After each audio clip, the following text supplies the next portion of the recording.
Uwi na yan galing sa trabaho. Kasama ang aking bantay na aso. Yun, oh. Aray ko, mabato.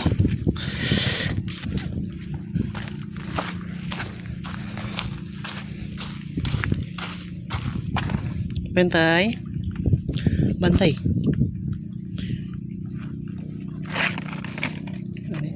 Wait lang. Sakit, oh.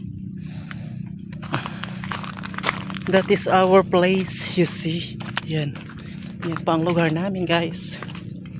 Nasa island po kami. Yan. Kung makikita nyo is yun, oh. Karagatan talaga siya. Mga karagatan nakita mo. Makita nyo pala.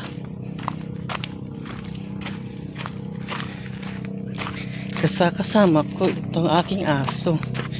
Aking aso. Aming aso pala.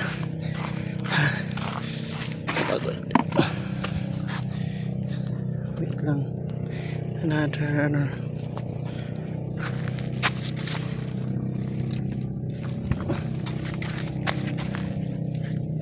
Sige, go.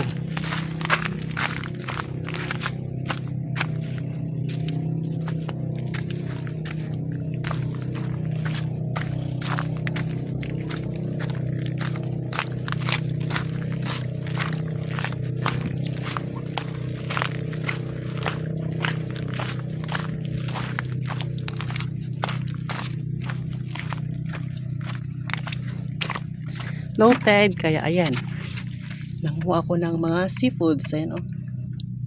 Karang-karangan yan. Masarap talaga yan, mga ganyan. Masarap yan pag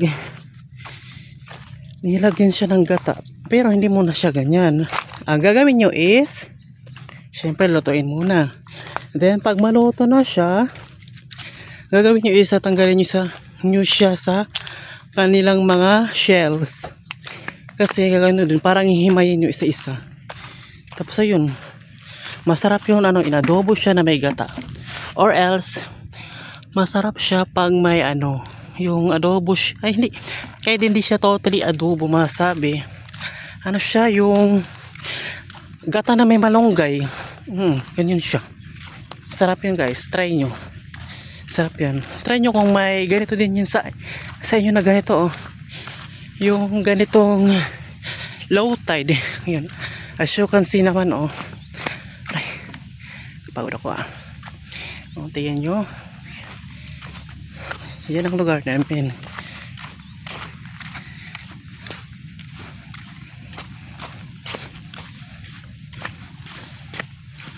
Ayan si Bantay, oh. Si Bantay, nakasakasama ko lagi talaga siya.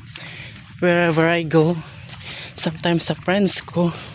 Napunta ako, kasama talaga siya. Hindi siya umuwi pag di ako umuwi din. Ang bait niyan.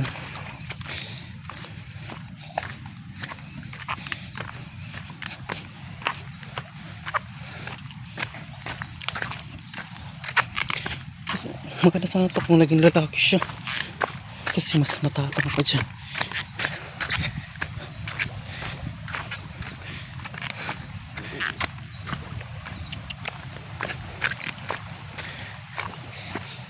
Aray ko.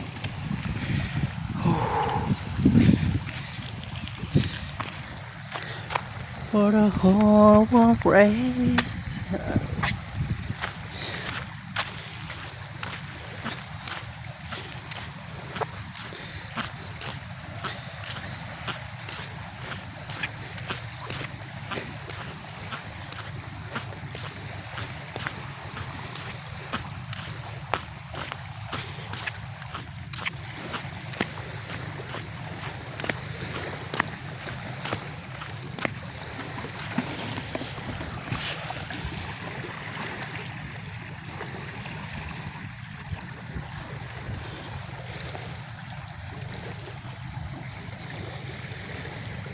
Ito yung tinatawag na pangpang dito sa amin. Yan.